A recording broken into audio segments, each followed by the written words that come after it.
নারায়ণগঞ্জের সিদ্ধিরগঞ্জে বাসায় গ্যাস লাইনের লিকেজ থেকে বিস্ফোরণে নারী শিশুসহ ৮ জন দগ্ধ হয়েছেন। তাদের জাতীয় বার্ন ও প্লাস্টিক সার্জারি ইনস্টিটিউটে ভর্তি করা হয়েছে। টিনশেড বাড়ির দেয়াল ঘেঁষে থাকা গ্যাস লাইনের লিকেজ থেকে রাতে গ্যাস জমে এই বিস্ফোরণ ঘটেছে বলে জানিয়েছে ফায়ার সার্ভিস। মোহাম্মদ কামাল হোসেনের রিপোর্ট, জানাচ্ছেন সিরাজুমণি শুভ।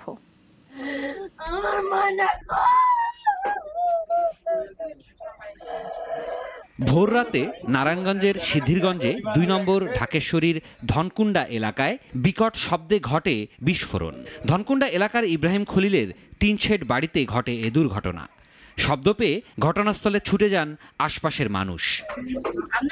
স্থানীয়রা জানান, রাত ৩:৩০টার দিকে সেহরি খাওয়ার জন্য উঠে হান্নানের পরিবার।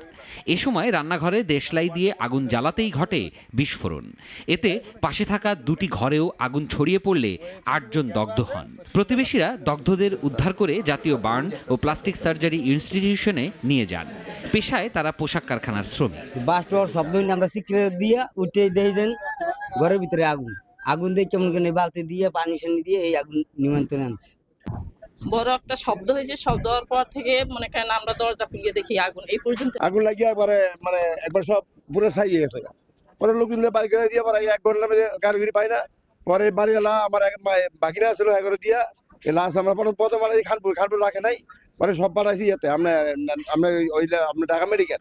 ফায়ার সার্ভিস জানিয়েছে, ইব্রাহিম খলিলের টিনশেডের বাড়ির দেয়াল ঘেঁষা গ্যাস লাইনের লিকেজ থেকে রাতে গ্যাস জমে এই বিস্ফোরণ ঘটেছে। দীর্ঘদিন এটা লিকেজ আছে এবং আজকের যে ঘটনা ঘটছে, এই গ্যাস লিকেজ হয়ে পুরো রুমের ভিতরে গ্যাস চেম্বার হয়েছিল।